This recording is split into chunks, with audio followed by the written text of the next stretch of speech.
Good evening. Welcome, everybody. Here we are again for another Allan Kardec Spiritist Group of New Zealand meeting, the public meeting. So it's pretty warm actually in Auckland today. It's 7 Very p.m., warm. isn't it, Mani? What do you think? Yeah. Hello, everybody. Kia ora, kia ora. Boa noite. Good evening. Yeah, it's pretty warm. It was not that sunny, but it was quite humid. But it's good to be here. No matter what the weather is, we're always going to be here on Wednesday. Sorry about the helicopter flying above my house. That is what lives are about, isn't it? In Yeah, lives, you can always hear the background noises, sometimes some ducks, some birds. If it's around my place, could be anything really, full of yeah. surprises. I'll But see if yeah, it helps if I put my.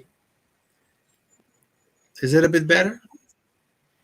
I can't hear any background noise now, so That's should good. be fine. Yeah, All thank you. right. Yeah, so it's our pleasure to be here for another meeting in December. The year has been really fast, and we're getting to the last month of the year. And in terms of news, we'll do two more sessions of Wednesday meeting. So next week we'll do another study group. And then in the following week, 22nd of December, we will show a lecture, a recorded lecture to everybody. So, and after that, we'll have a short break. So, just to let you guys know. Apart from that, yeah, and then we'll give some more news as we have. So, I think we can. Anything else, Mani? Or we No, can. that's all. Just a reminder that if people joined us on Instagram, we can only see this part, actually, no, this part of the screen. So we give a high five. We give a high five, and also we give a high Oh, five. The other side, yeah, high five, yeah. high five. People can see that. But yeah, so we'll be doing this live. You'll be able to hear us and read some of the text. But on the other, on the other, later on tonight, we will be able to see the whole live on Instagram. But if you're on Instagram and you prefer to see us, you can easily just jump on Facebook or on our YouTube as well. We're always looking for more people on our on our YouTube channel. So if you haven't, go back there and subscribe to our channel and give us a like as well. Cool. Awesome. Thank you, Mani. So now we can start with our inspirational reading from Christian Agenda. Could you please read for us, Mani? Yeah, And it's big absolutely. enough? Yeah, it is fine. Thank you. So this is Christian Agenda, and it's on lesson 45. Always called. Christians are called to serve everywhere. In a house of suffering, they administer consolation. In a den of ignorance, they will offer enlightenment. In a castle of pleasure, they will teach moderation. On the brink of criminality, they will impede the false. In the charabanc of generic abuse, they will exemplify sobriety. In dark hideways, they will kindle the light. In the fog of despondency, they will open the doors of encouragement. In the inferno of hatred, they will multiply the blessings of love. In the marketplace of malice, they will distribute goodness. In the courts of justice, they will put themselves in the place of the accused so that he may examine the errors of others. At every turn on the path, we encounter suggestions from the Lord, challenging us to serve. And once again, we have a beautiful message that, surprisingly or not, connects to our main study of the evening, which we'll be doing on the Gospel according to Spiritism. About many are called, and a few will be chosen. So yeah, it's quite interesting. You know, always um, yeah, always be ready for the call. Mhm. So yeah, I think we were gonna also just put a beautiful picture for us in the screen so we can gather our thoughts and our feelings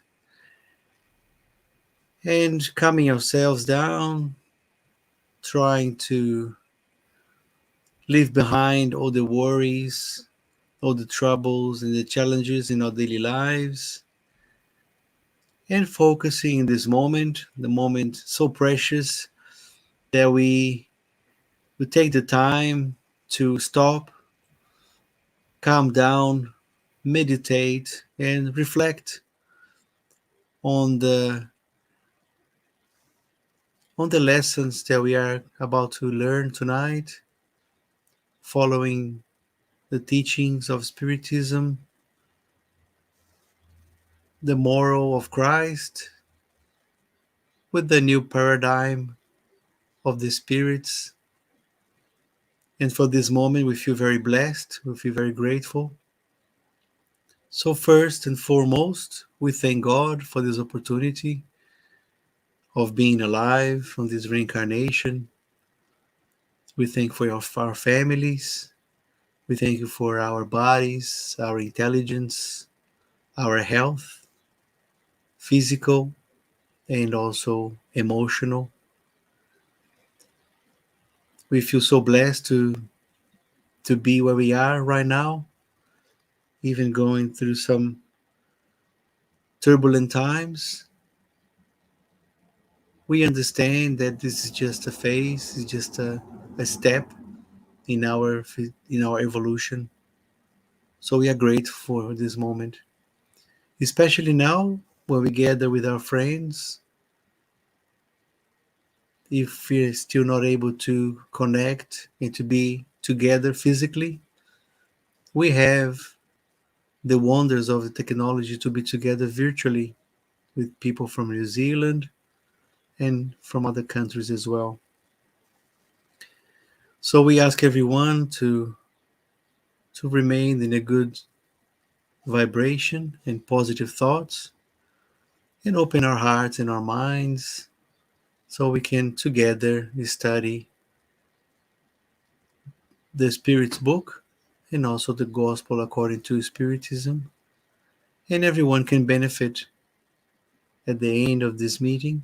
We can take some more information, some more inspiration for our daily lives.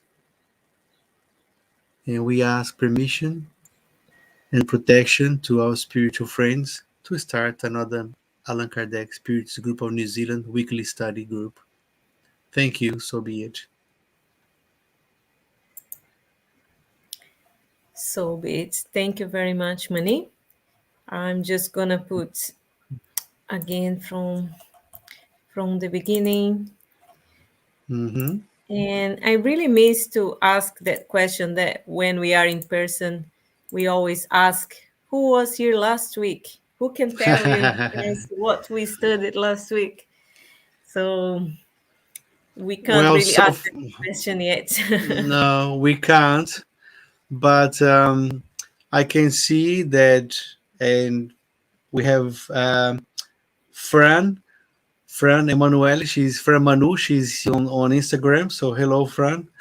And I was here last week. I was here last week. Oh, And that's true. yeah, we were here last week. So last week we started a new chapter, right? Chapter 18. Many are Correct. called, but few are chosen. We had a read on the Mm-hmm. parable of the wedding feast, Good. which we kind of started to talk about why, how come Jesus used a parable to explain, the calling that he had, and why would a feast or why would a wedding feast be such a huge deal, But we remember that it was just used as an analogy, as a comparison for people in that time could understand that he's inviting everyone to be part of the kingdom of God, of the Mm-hmm. spiritual life, which is joyful, but not many people are ready to accept the invitation and go to the feast. And even those who have received the invitation, some people could not understand it, could not accept it, and some people that accepted, they were not ready, wearing the wedding garment, meaning that they are not ready Mm-hmm. to fully accept and understand the what they need to do to be able to participate on this joy of the spiritual life of the kingdom of heaven. So yeah, and also we talk about the narrow door. Did you want to have a look? You want to have a look? Do you want to have a say about the narrow door? Yeah, the narrow door is just a reminder for us that the easy road or the material um, the material pleasures that we have, so usually are exactly what they mean by the easy door, the wild door, the easy one. And if we want to improve ourselves, if we want to get to the kingdom of God, we need to go through the narrow door, which is facing our difficulties, our challenges, is which is facing our weaknesses, such as our selfishness, our pride, and all those vices that are on our way of evolution. So there is no shortcut, there is no magic, there is no magic pill or anything like that. We have to go through the challenge of our lives and face our difficulties with resignation and no complaining. So I think no complaining is something that we need to keep in our minds, because it's so easy to start complaining when something doesn't go the way that we want to go. So to get there, we have to pass through this narrow door, and we will. But we need to first choose that door in order to go through it. Yeah.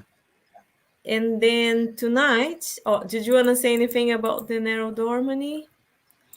Or we No, I can. think it's just interesting that in the parable he's saying that those who do not go, those who go through the wide door, the door will be shut. But then we also touch on the base that the door will be able to be opened again as long as we go through that narrow door. We'll be able to join with the prophets and all the other Christians and the other people that are enjoying the wedding feast, or they will be able to enjoy the spiritual life and enjoy the kingdom of heaven, or a better condition when we are in the spiritual life. We just have to go through it again. We're not going to be forgotten or left without another chance. That's where reincarnation comes from. So yeah, that was something that we mentioned as well. Mhm.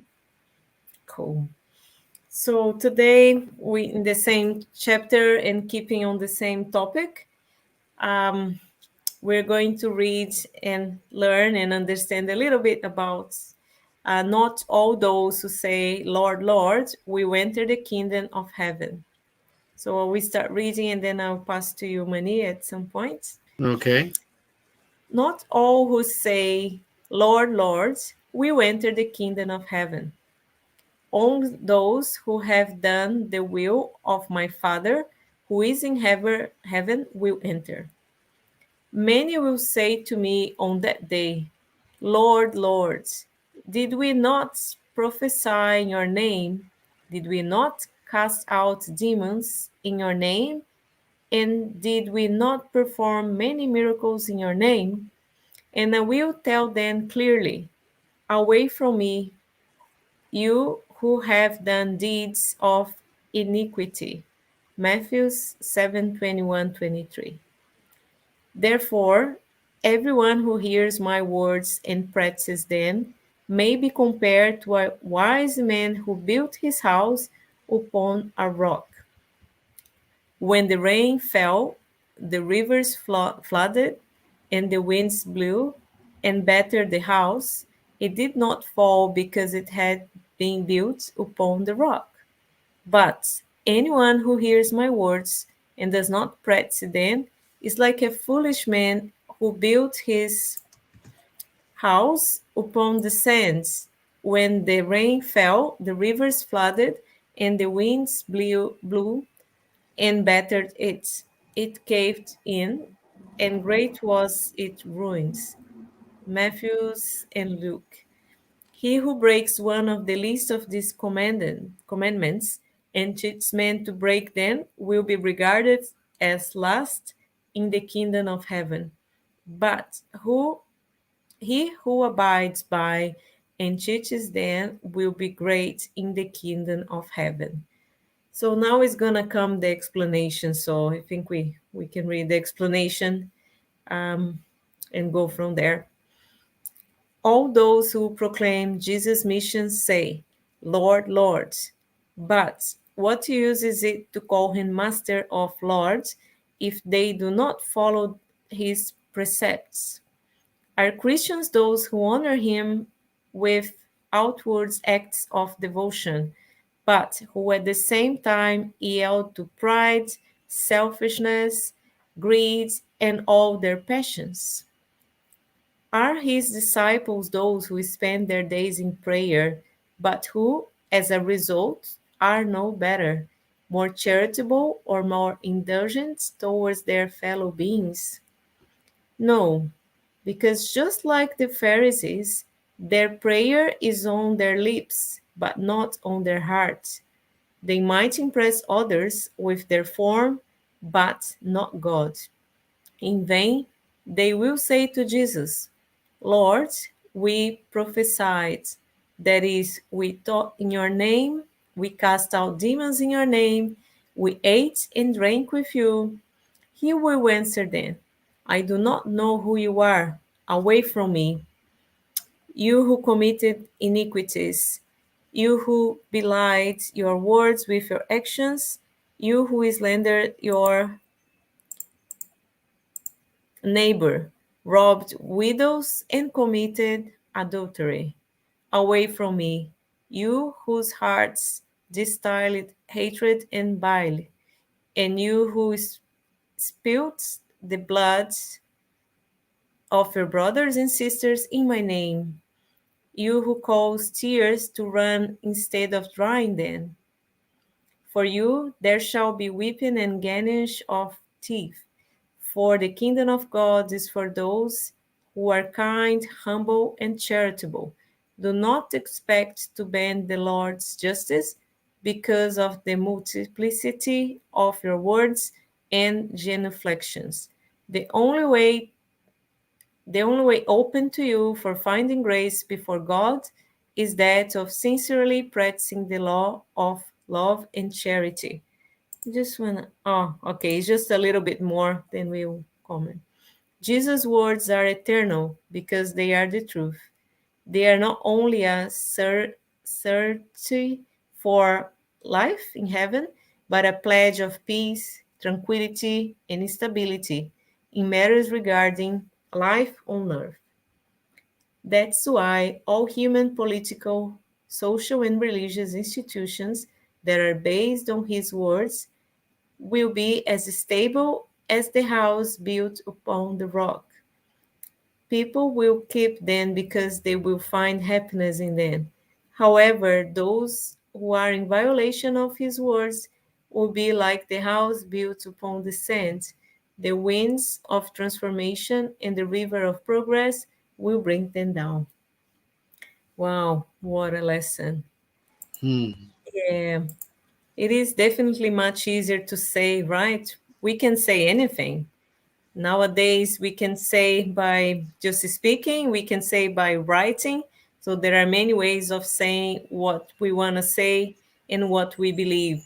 So it's really talking about everybody and including us when we talk about God, when we talk about Jesus and our beliefs in spiritism or whatever is our belief, but we don't act as we know the words. We don't act as we know Jesus' examples. We don't act with charity, humility. We don't practice what we know. So it's really empty. It doesn't really sustain, as the example of the house. If the house is built on rock, it's a very firm base and foundation, but if it's built on sand, then that's going to at some point fall, and that will be no use for it. So yeah, I think it's a good reminder for us to remember the most important is not to say, is not the words, is not what we portray or want to show others that we believe in this or we do this, we do that. It's really our actions, our thoughts, and what God sees, because what others sees around us doesn't is not really gonna count on our favor when we pass away, or um, when it's time to actually evaluate ourselves in our conscience. So we really need to pay more attention and take action and do what we know, put in practice what we know already, and practice the law of love and charity. What do you think, Mani? Yeah, a part that really struck into my mind was towards the end, um, when he's saying that, yeah, say was again thinking about the house that was built on the rocks and with a strong foundation, and that, and it eventually will not be destroyed with floods and the storms and, and calamities, um, which the calamities and these floods and all these issues are the struggles that we go through, and sometimes Mhm. we don't, um, if we don't have a strong faith, and which is, following Jesus' words, following the divine law, we won't have the peace and the tranquility and the stability when we are here on earth. This actually say on the last in the last slide that we saw, say he said that that is why all human political, social, and religious institutions that are based on these words, based on the words of Lord of Jesus, with the pace, tranquility, and stability, they will be stable. But those that are not, they will be like a house built on the sand. and Mhm. and we can see like the struggles, these days we have been struggles for the last 2 years. We had to change our behavior, had to change the way that we live, due to COVID, and due to the new social structure that we had to follow as we live in a society.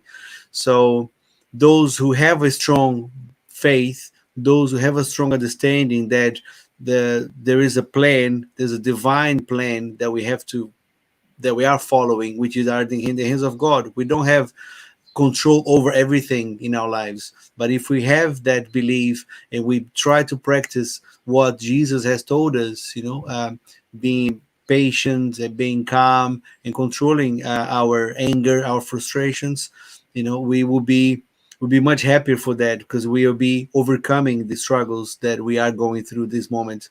So I think this very beautiful analogy that we once again see that Jesus left us, how firm are our foundations, how firm are our convictions when we open our internet or social media or read the news. How shocked are we to see, the uh, society in general, or violence or crimes? Are we able to be calm and reflect on why these things are happening? So it's a very important time of struggles that we are going through, to reflect on that. How strong are our foundations? Is it built on rock? Is our house built on rock, or is our house built on sand? Yeah, definitely, Money. Just adding to what you said, our faith has been tested a lot lately. And for those that can keep the hope, so sometimes hope is not kept. It's hard to keep the hope and the faith, but that is Mm, what we need the most at the moment. We all need yeah, that. we need to practice. Yeah, we need to practice and make sure it's part of our daily life. Make sure it's part of the moments, especially the moments of struggle, because it's easy to be faithful and to be grateful when everything is going well, isn't it? That's easy. Absolutely. But then when the problems arise, then is when it's a challenge for us. So that's when we are tested. But we are here to learn, and sometimes we'll get it right, but when we don't, we just evaluate, we think about it, and try to do better next time. So we are in a school after all. Hmm. Cool. So do you wanna keep reading, please, Manny? Yeah, I'll sure. pass to the So next we are. topic. Let's. Oops. So now there's Sorry. much will be asked of him who has received much. Is that right? Yes, correct. Okay. That's Okay. I'm reading from my page here, but it's the same thing. So okay. to make it a That's bit fine. bigger. So this is item 10 of the same chapter. Much will be asked of him who has received much. Number 10. The servant who knew his master's will, but who nevertheless neither prepared himself nor did what was expected of him, will be harshly punished. But he who did not know his master's will, but who did things worthy of punishment, will be punished less. Much will be asked of him who receives much, and a greater accounting will be required for those to whom many things we were entrusted. Luke chapter 12, items 47 to 48. Number 11. I have come into this world to exercise judgment, so that those who do not see may see, and those who do see may become blind. Upon hearing these words, certain Pharisees who were with him said to him, Then are we blind also? Jesus answered them, If you were blind, you would not have sinned. But you now say that you see, and that is why sin remains in you. As in John chapter 9, verses 39 to 41. Item 12. These maxims find their application especially in the Spirit's teachings.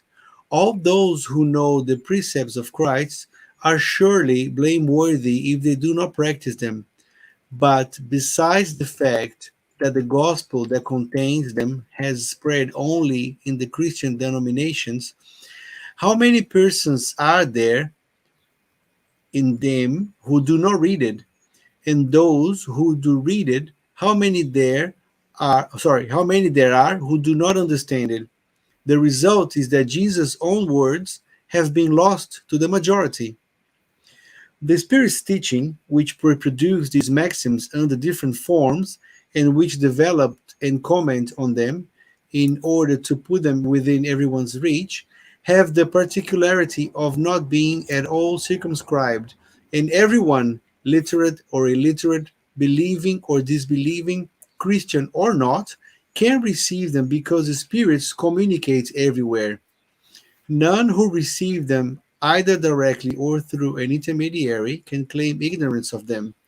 They cannot offer as an excuse either their of instruction or the obscurity of the teaching's allegorical meaning.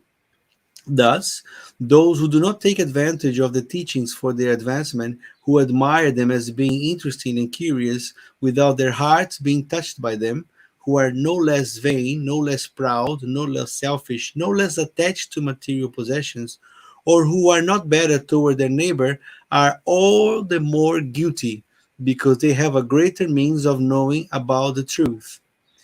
Mediums who receive good communications are even more blameworthy for persisting in evil, for often they write their own condemnation, and if they were not so blinded by pride, they would realize that the spirits are addressing them personally. However, instead of applying to themselves the lessons they write or those they see written, their sole thought is to apply them to others, thereby confirming these words of Jesus.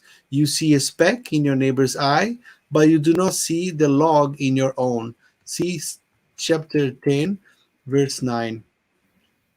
Through these words, if you were blind, but you would not have sinned, Jesus meant the blameworthiness is proportional to the one's enlightenment. Thus, the Pharisees, who had the intention of being, and actually were, the most enlightened individuals of their people, were more reprehensible in God's eyes than the unlearned people. The same applies today. Therefore, much will be asked of spiritists because they have received much, but also to those who have taken advantage of the teachings, much will be given. The first thought of all sincere spiritists should be to find out if in the spirit's counsels there is not something that might apply to themselves. Spiritism has multiplied the number of those who are called because of the faith it provides. It will also multiply the number of those who are chosen. Yeah, so I think it's very interesting. If we take it literally, you know, um, it's it's hard, not hard to understand, but another parable that Jesus gave us. But if we take it to a more practical way, it's especially he gives that indication to the spiritist. But I think it's quite interesting. Something that really struck me was on the second on the Mhm. second slide. We Second can see slide. second slide. Yeah, he's saying that the spirit's teaching Mhm. spirit's teaching are everywhere, because it doesn't matter. So it's not basically not saying that it's only that the spiritist spirits that have the whole truth. The teachings and the divine law is coming everywhere, because it say that it will be available to circumscribed to everyone, literate or illiterate, believing or disbelieving, Christian or not. Because as we know, the mediumistic phenomena, they are not exclusive to spiritism.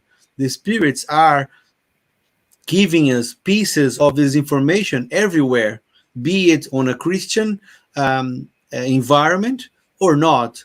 So that once again goes to tell us that it's the spiritism doesn't proclaim to be the only truth and the only savior. So it's important for us to understand that.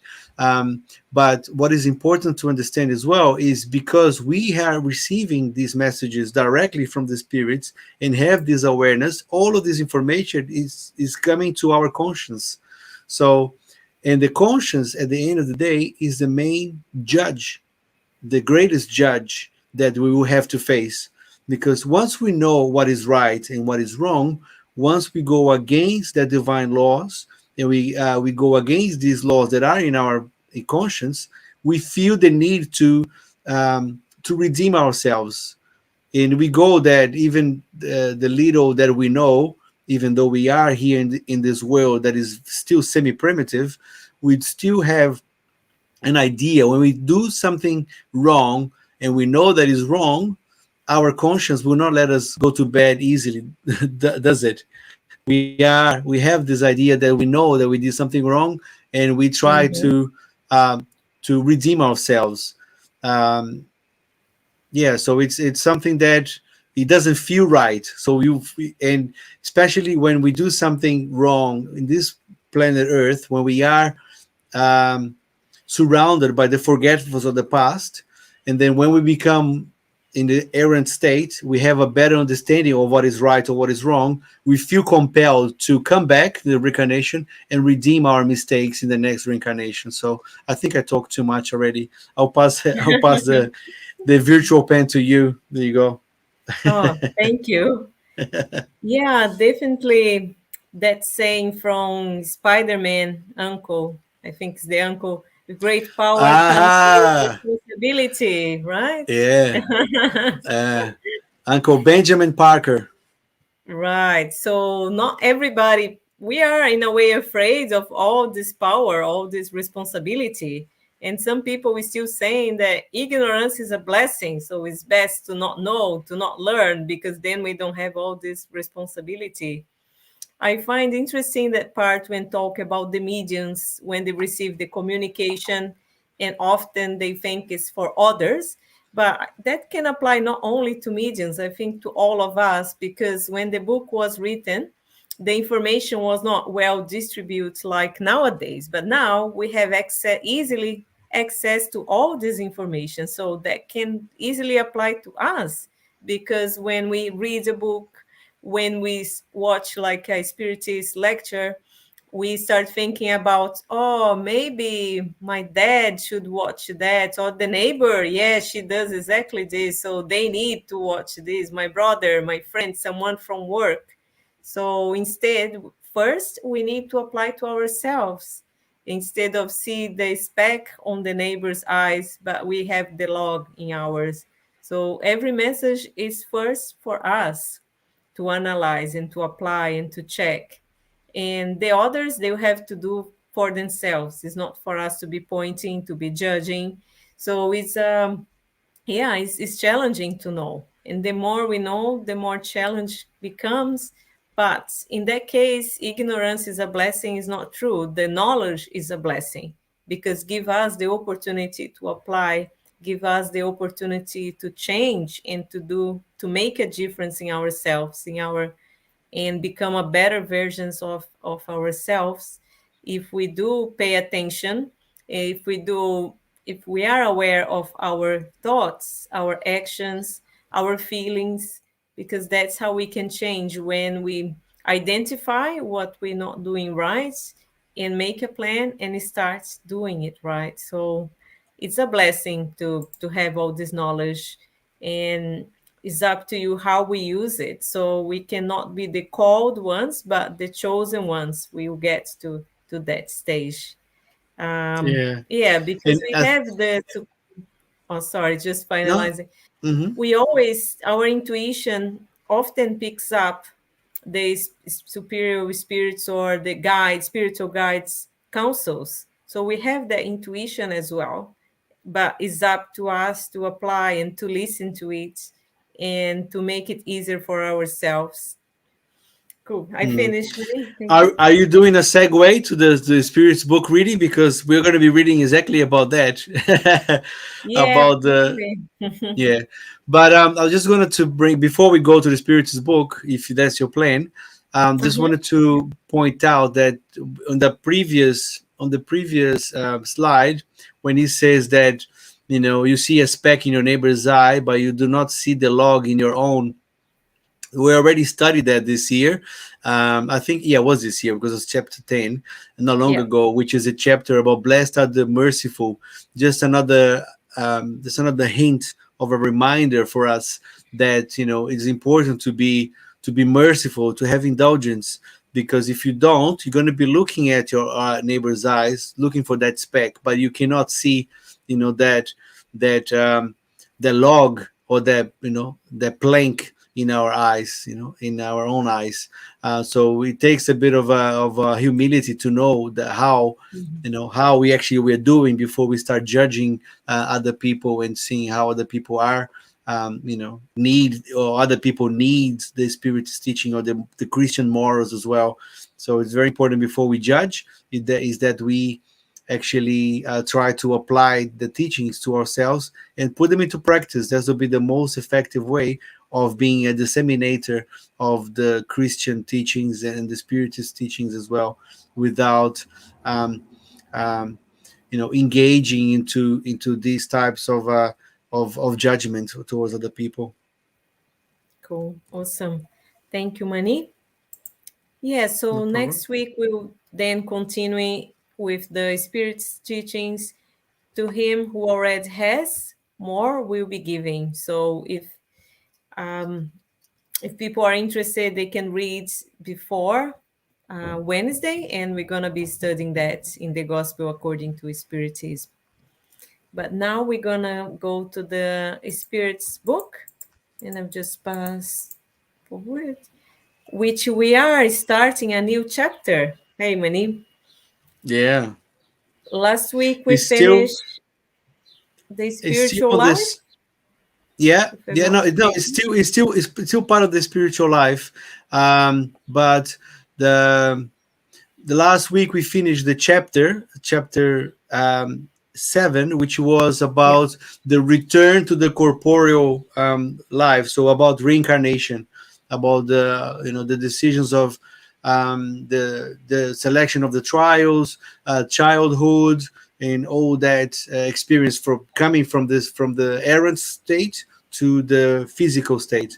But now we have the emancipation of the soul, which is the the the the process where we leave the physical world temporarily, just in a dreaming state, or or trance, Sonambulism. transmit sonambulism, all the different ways that we can detach temporarily our soul from our body and have spiritual experiences even though we are incarnated. Cool. Thank you, Mani. Cool. So, would you like to read the first question, please, Mani? Yeah, absolutely. So question 400, in the realm of sleep and dreams, does an incarnate spirit willingly stay in his corporeal envelope? That is like asking if a prisoner is happy being under lock and key. An incarnate spirit constantly aspires to freedom. The denser the envelope, the more it wants to be free of it. That answer always makes me laugh, because it's really like it's a really good explanation that is, I think, is a bit tricky to, for me anyway, to imagine like how much freer we can be in the spiritual life. We don't really pay attention, right? We think we are free here, but Hmm. yeah, it's very interesting. We'll see a bit more of it. During sleep, does the soul rest like the body? No, a spirit never remains inactive. During sleep, the bonds that join it to the body are loosened. And since the body does not need it what while sleeping, the spirit travel through space and enters into a more direct relationship with other spirits. Also very interesting. 402 Mani is a very long answer, so if you want to stop or pass to me, Okay. yeah, a really, really long. I think it's fine. I think maybe we can stop in comments in between if we, Yeah, and you can stop me if you think you want to comment something. cool. So 402. So how can we confirm the fact that a spirit is free during sleep? Just interesting because we just did a live um, that is going to be published later, but it's interesting how we talked about skepticism and how Allan Kardec always wanted to he started as a skeptic, so he always trying to find the scientific um, evidence of what he was studying. So it's interesting how he asked the spirits, how can we confirm the fact? So he wants proof. He wants Yeah. always want proof of, because he always using the scientific method. So I that kind of, because we've been studying about it, it kind of struck me that how he had to ask, how can we confirm? Where's the proof? Yeah. Where's the evidence? So for once again, 402. How can we confirm the fact that a spirit is free during sleep? By dreams. While the body rests, the spirit enjoys more of its faculties than in the waking state. It remembers the past and sometimes foresees the future. It acquires more power and can communicate with other spirits, whether on this world or another. You frequently say, I had a bizarre dream, a horrible dream, but there is no likelihood of it being true. You are mistaken.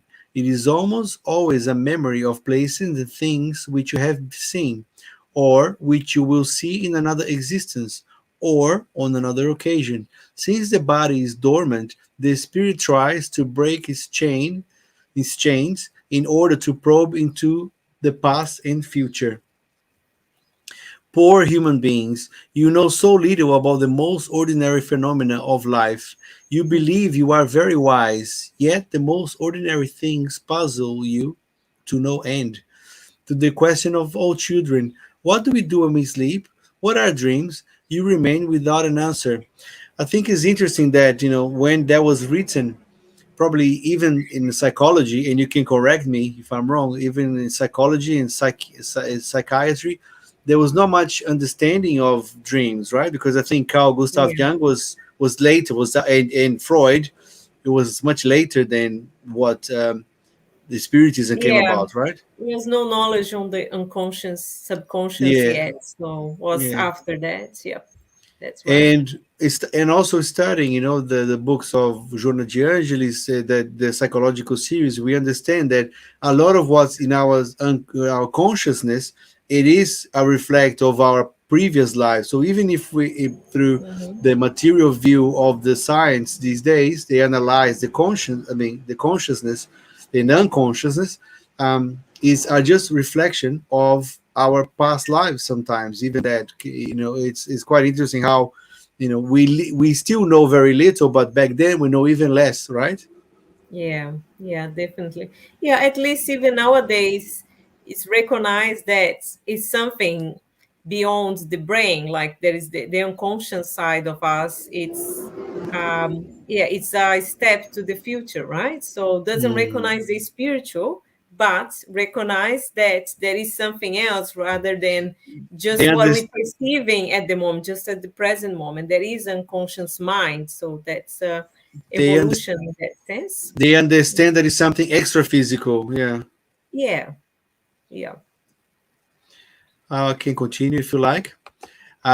Sleep partially frees the soul from the body. When humans sleep, they momentarily find themselves in the states which they will be in permanently after. Sorry, in the state which they will be in permanently after death. Spirits who quickly free themselves from matter upon death had intelligent dreams during earthly life. Such spirits, while their body is sleeping, rejoin the company of those who are more evolved. They travel with, converse with, and learn from them. They even work on projects that they find completely upon dying. From these facts, you should once more learn not to fear death, because you die daily, as a saint once stated. I'll just, sorry, Mani, I just do a little comments. I think that's so Hmm. brilliant that when spirits are more evolved, they actually go and study, they actually can help and can work actually. So for those that have more understanding, for those that have the will, they can actually have a productive night. And even for us, if we really have this desire and if we make sure we have a calm, if we can calm ourselves before go to sleep, and if during the day we're doing our best, we can have this opportunity of studying and learning while we are sleeping, so we have some control over it as well. So I find so interesting, right? Yeah, and I think it's interesting if you read again from the second sentence, you go, spirits who quickly free themselves from matter upon death had intelligent dreams during earthly life. So that's a really interesting tip if you flip it aside. So if we want to have a quick death, we just should be starting to have intelligent dreams during earthly life. So when we Mm-hmm. try to use our sleep here to slowly start to detach ourselves from our physical life.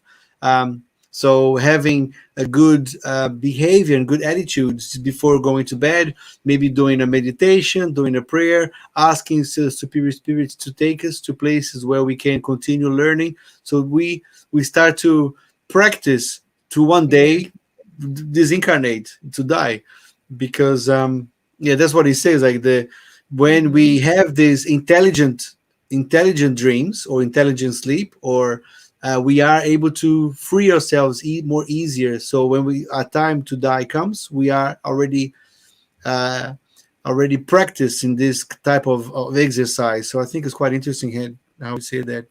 But he Yeah, said it's that a it's not. training. But It's he a said it's not. training available for us. Oh, so sorry, Minnie. That's okay. You go. He's going to say that it's not for everyone. Not everyone will be ready to do it. But the sooner we start to exercise it, I think the more practice we will get. Yeah, I'm gonna do it tonight. Sometimes I forget, but you can start from tonight, right? we can start from tonight. Yeah. Oh, is what says now. Do you want me to continue, Manny? I Yes, can please. continue. Yeah. This applies only to more highly evolved spirits. However, the mass of spirits who at death must remain in the state of confusion for some time, that uncertainty of which we have already spoken to you, either go to worlds even less evolved than Earth, where former affections call to them, or where they seek out pleasures that are perhaps even baser than those they indulge in here. They go to take in doctrines even viler, more ignoble and more noxious than those they profess among you. What engenders sympathies on earth is not nothing other than the fact that upon awakening they feel linked to the heart of those with whom they have just spent 8 or 9 hours of happiness or pleasure. Moreover, the insuperable antipathies they feel at the bottom of our hearts for certain individuals may be explained by the fact that they have a consciousness that is different from their own. They recognize this individual without having ever seen them before. It is furthermore what explains people's indifference when they do not seek to make new friends. They know that those who love and cherish them are elsewhere. In a word, sleep has more influence than you think on your life. Hmm. Wow, incredible, right? So many details. Yeah. During sleep, incarnated spirits are always in touch with the spiritual world. And that is what leads high order spirits without too much aversion to consent to incarnate among you. During their contact with earthly vices, God grants them the freedom to restrain themselves during sleep at the source of the good in order not to fail in their commitment to instruct others. Sleep is the door that God opened to them for contacting their friends in heaven. It is their break after work while they await the great deliverance, the final liberation that must restore them to their true environment. A dream is the memory of what your spirit has seen during sleep. However, note that you do not always dream because you do not always remember what you have seen or everything that you have seen. This happens because your soul is still under development, so that frequently you retain nothing more than the confused memory that accompanies your departure and your return, which is mixed with the memory of what you have done or what concerns you have had while awake. Otherwise, how do you explain those absurd dreams that both the wisest and the simplest individuals endure? Evil spirits also use dreams to torment weak and cowardly souls. So we can see that dreams can come from so many different sources, and that's why the so-called interpretation of dreams, can't really be 100% certain. So it's not Hmm. because we dream we in our dream we saw someone that we met in the past or some loved one. We can't say 100% that this is what happened. Could be a memory, could be something from our daily life that produce that dream as well. So the sources could be varies a lot, eh? Yeah, and it could be a memory from a past life that we Yeah. obviously have no recollection of, because we when we reincarnate here, we cannot remember our past lives. We cannot remember our true origin and nature as spirits. So you could be saying, "Oh my gosh, I had the widest, the craziest dream," and but you have no relation to it, even though you might feel some familiarity with the like a deja vu feeling, but you are in a total different context, a total different place, sometimes different gender, sometimes different, and it just might be a memory of a past existence that you have no recollection of, because that veil was put under our new existence, so we can't remember. But yeah, and sometimes we are not prepared to remember what we saw in our dreams. So we might see it, we might remember as a different symbology. We might see a representation of what we saw in our dream, but we don't remember the dream fully, because we are not, because as it says, our soul is still under development. So Mhm. we retain this confused memory. Yeah. Furthermore, you will soon see another type of dreaming develop, a type as ancient as the kind you already know about, but of which you are ignorant. It is the dream of Joan of Arc, the dream of Jacob, the dream of the Jewish prophets, and certain Indian seers. This sort of dream is the remembrance of the soul entirely disengaged from the body, the memory of that other life of which I have just spoken to you. Try hard to distinguish between these two types of dreams among those that you remember.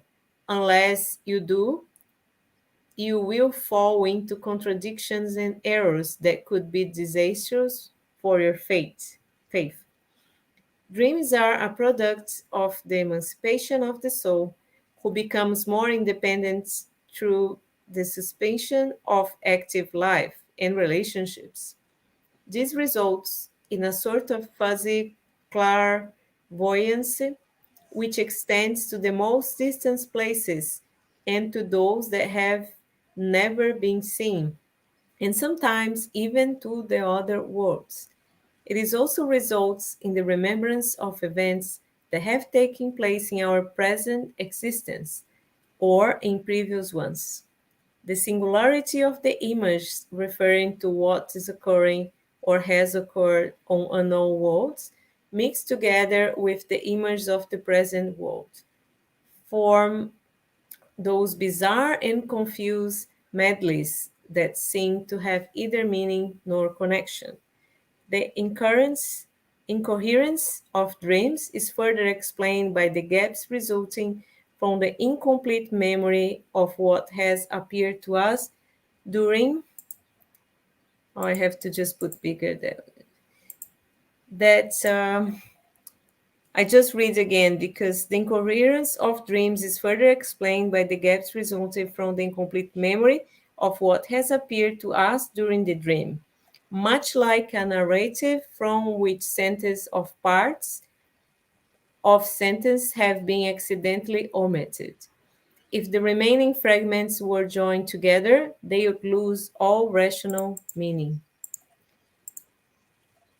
Yeah, Yeah, so that's that's the it. end of the long, long answer.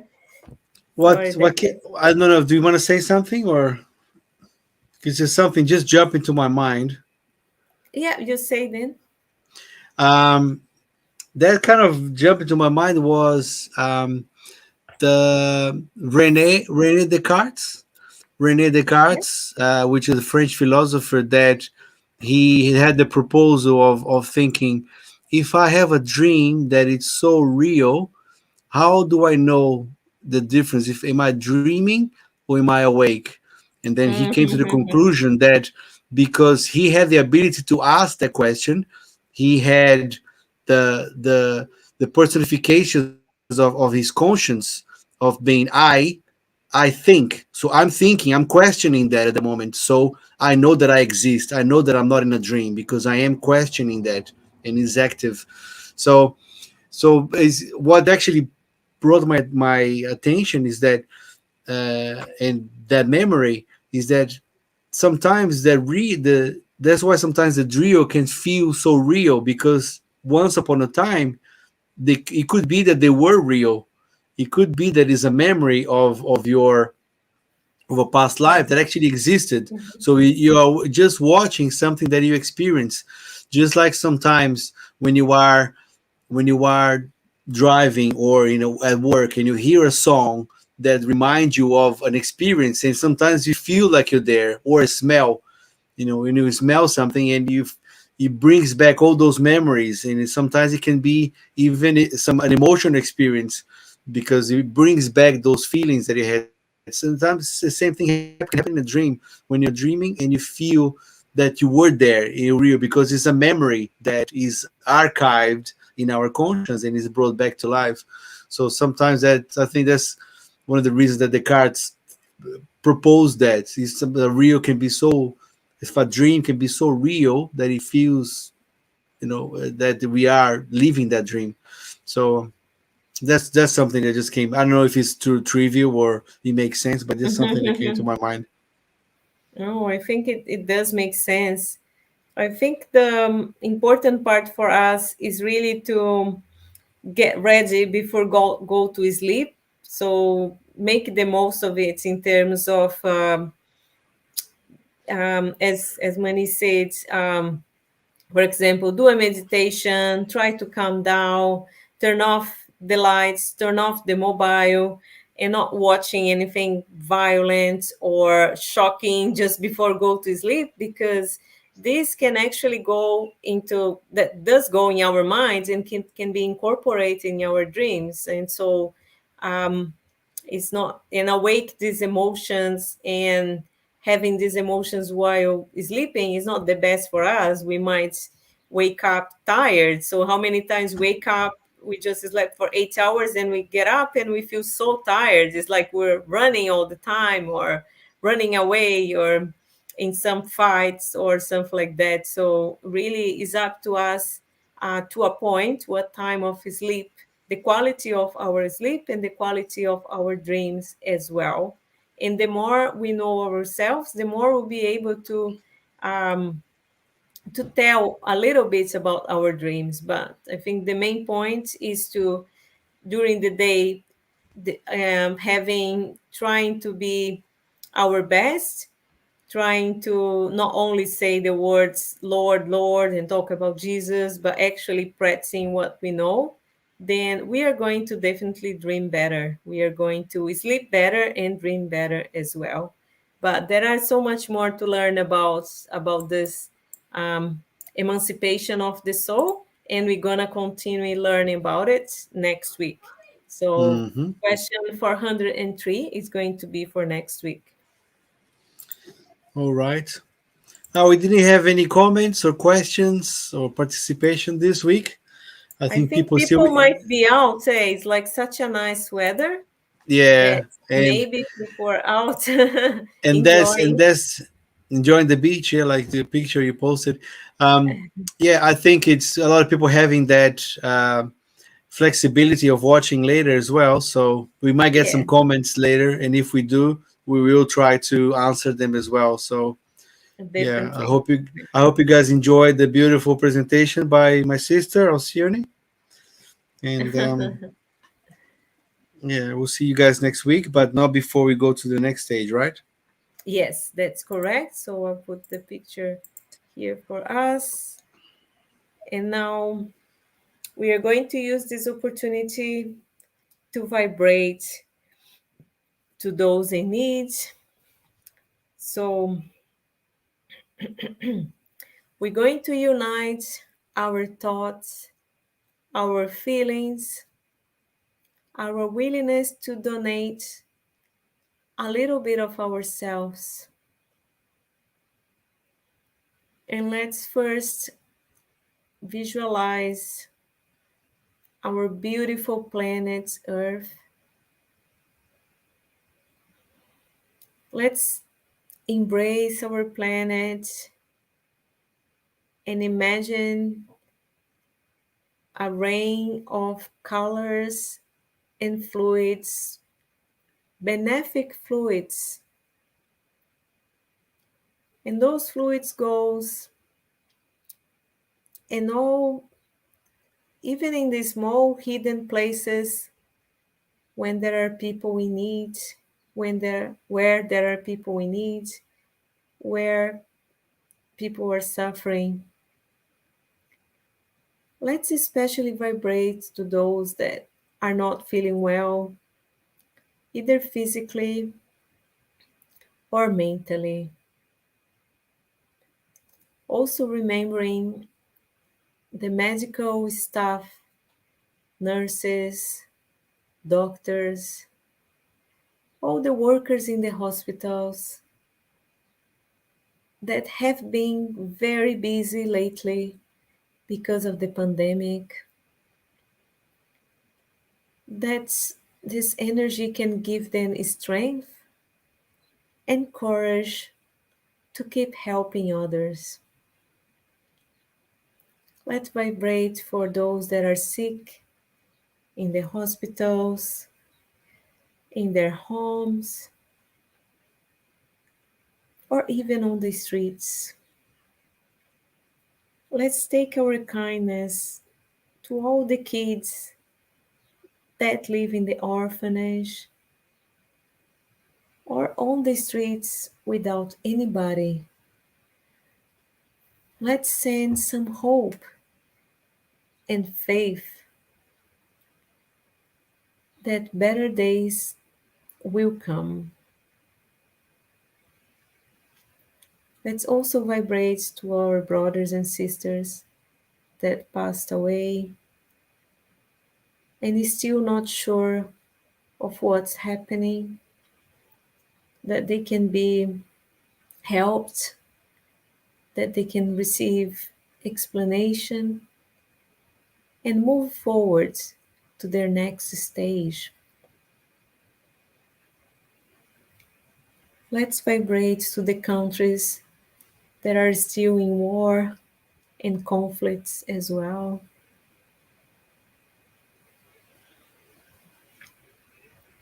And bringing this feeling a bit closer to us, let's send our love to our family, to our friends, people from work, people that are part of our daily lives. And if we know of somebody that is especially in need, let's mentalize them now and send all the strength, faith, and courage to them. Let's also send our love to those that we still can't communicate really well, those that we find hard to get along.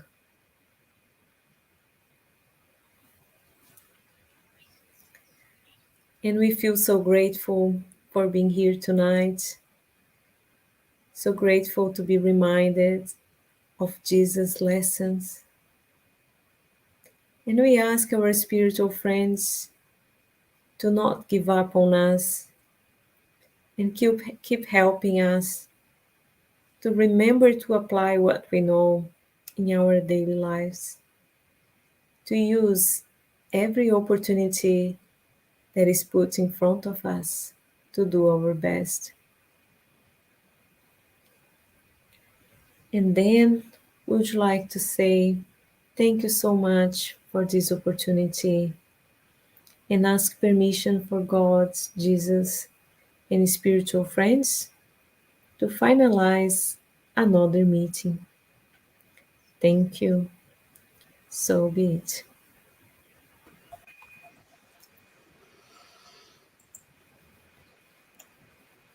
All right. That's it. Another meeting, eh?